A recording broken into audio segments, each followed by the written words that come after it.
Galilee, glorious in natural beauty, rich with spiritual significance for both Jewish and Christian pilgrims. For the Jewish people, it is the fertile northern region of the land God promised to Abraham as an everlasting possession. The Christian pilgrim, whose faith stems from the root of Judaism, can savor the region where Jesus established the core of his ministry, his beloved Galilee.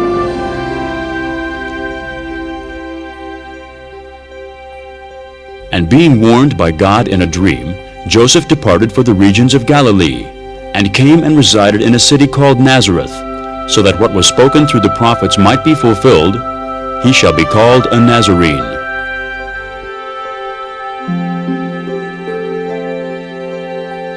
When Jesus heard that John had been taken into custody, he withdrew into Galilee, and leaving Nazareth he came and settled in Capernaum, which is by the sea in the region of Zebulun and Naphtali.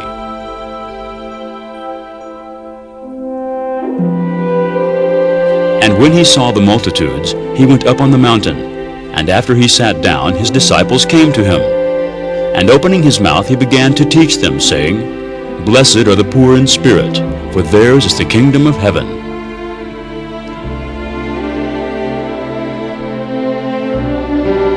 He took the 5 loaves and 2 fish, and looking up towards heaven, he blessed the food. And breaking the loaves, he gave them to the disciples, and the disciples gave to the multitudes.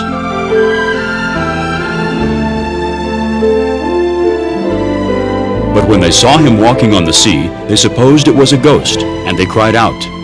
But Jesus immediately spoke with them and said, Take courage, it is I, do not be afraid.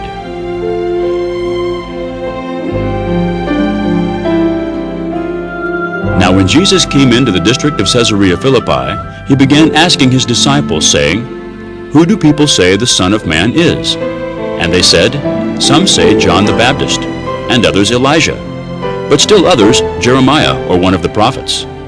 He said to them, But who do you say that I am? And Simon Peter answered and said, Thou art the Christ, the Son of the living God.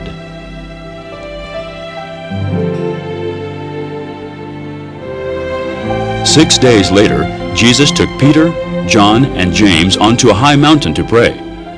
As he was praying, he was transfigured before them, and his face shone like the sun, and his garments became white as light." Pilgrims to the Galilee will also discover the colorful history written by people who invaded or inhabited the land and left magnificent landmarks to their former glory. To defend against enemy ships, the Ottoman Turks constructed the great fortress seawall at Akko. The Romans fortified the garrison city of Beit Shan. Although felled by an earthquake many centuries ago, today the splendor of Beit Shan is being restored by Israeli archaeologists. The warriors of the Crusader period left once majestic castles keeping watch atop the heights of the Galilee. The city of Tiberias, built by Herod Antipas, became the center of Jewish spiritual and cultural life in Israel after the destruction of the Second Temple. As visitors to the Galilee will discover, biblical and historical sites are only part of the region's attraction.